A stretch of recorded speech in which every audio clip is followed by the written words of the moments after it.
Hi, I'm Mark. Welcome to our channel, Cranky Farmer.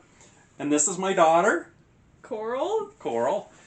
We're going to document the Freedom Convoy going to Washington, D.C. Um, Originally, my daughter, Coral, was supposed to take a trip to the East Coast called the Heritage Trip with the high school, um, where they go back to New York, Boston, Washington, D.C., and get to meet go into the government buildings and get to see things that people here in Montana just we don't get to see it very often. It's so far out there. It's a once in a lifetime trip, and so we were we were excited about. She was really excited to go. Her class only has 10 kids in it. All 10 raised money to go, but there was one problem with the trip. She had to get vaccinated in order to go. We were not excited about having her get vaccinated. We're not anti-vaxxers. Our kids have had all their shots up to this point, but we had all had COVID and came through it fine, and it didn't make a lot of sense at this point to take a shot that we were finding out had a lot of different bad things along with it. So we kept hoping that the rules would change and she would be able to go on the trip with her friends. She raised $1,500 with her through the school to go on this trip, and we finally relented and said, "Well, go ahead and take the shot."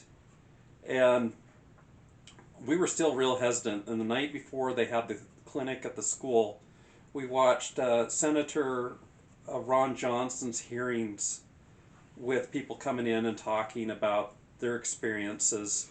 And with COVID, there was nurses, doctors, and all the problems that they were seeing.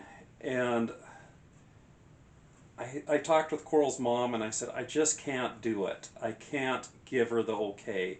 There's just too many things that can go wrong. It's not worth the risk. There's no upside to this other than her getting to go on the trip. Um, I mean, she's already had COVID. She's So we talked to Coral, and um, she was not happy, to say the least. There were a few tears, um, but we gave her a little bribe and said, if you don't go on this trip with your class, I will take you out there myself. And that's what we decided to do. Maybe Coral, do you want to tell them your thoughts about the decision to not get the shot and go? Well, it's a very difficult decision. I originally my trip was canceled my sophomore year or my junior year before we started fundraising, and I was absolutely devastated then, and that was still over a year and a half away from the trip. And so in October, when we were told that we would be able to have our trip again, I was so excited. I was I'm class president, and so I organized all these fundraisers and raised a bunch of money. And then when it came close and we had the conversation about me not getting the shot, it sucked.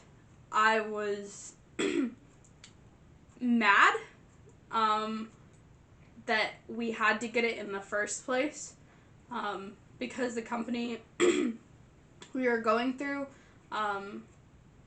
had a mandate, because like New York, we wouldn't be able to go without the vaccine. And so the rest of my class got it, and then a couple weeks ago we decided that it would be best for me not to. And then when Dad told me about being able to road trip across the country and actually participate in a piece of what I expect to become history, I found that more enticing than the original trip, because there's a difference between just going to see history and actually creating history. And I think to me that's more important to help be a part of history. Yeah, we're pretty excited about this trip. We live about 80 miles from the Coots border, where the big protest in Alberta was. My cousins live right there. My mother is from Milk River, which is the first town into Canada. And so it really struck home, the protests up there, and watching Trudeau just turn the country into a dictatorship to get his way.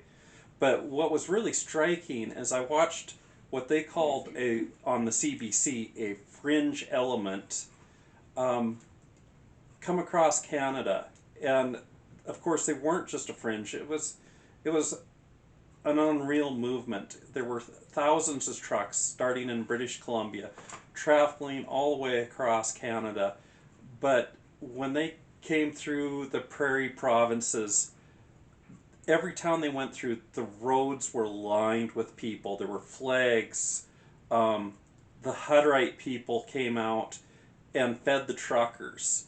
I mean, it was amazing to see what was going on, how the Canadians pulled together. And it brought tears to my eyes so many times. And they got out to Toronto or Ottawa, and of course we know how that ended. But one of the things that really struck me is you don't get to see a lot of the actual what's going on. You see what the media wants you to see, and the Canadian broadcasting was terrible, just outright lies. And so we wanted to go along. We bought a camera. And we're going to hook up with a convoy in Billings on Tuesday morning, March 2nd. And we are going to convoy out with the convoy there on I-90, follow it out to Sioux Falls, then on to Minnesota, Wisconsin, and pass there. And then we'll hook up with the North Dakota contingent in Wisconsin. I don't know how many vehicles are going. I've heard just coming out of Idaho, Washington, there's 300 or 400 trucks, maybe that many more private vehicles. It should be pretty amazing to see, and we're going to try and film as much as we can and show you exactly what it is. And we're going to talk to people, and so if you watch our channel, I think you will get more of a sense what is actually going on than you will off the news. I mean, the news is still saying there may be convoys coming. Yes, there are convoys coming. There's one in New Mexico right now that's 16 miles long headed that way. And that's just one little ribbon of this convoy that are all going to join up and be in DC, I think, this next weekend. We'll see how long it takes to get there, but this should be exciting, and I think you'll enjoy what Coral and I will put together and put on there, and I hope you like and subscribe to our channel. Do you have anything else you'd like to add? Just keep in mind we are amateurs. This is our first attempt at making videos, so just be patient with us, and if you have any critiques or anything that we should do, comment down below, and we hope that you like and subscribe and will join us on our journey. We are also on Instagram at crankyfarmer1776, and should be getting more social media platforms soon. Okay, until next time, keep your powder dry.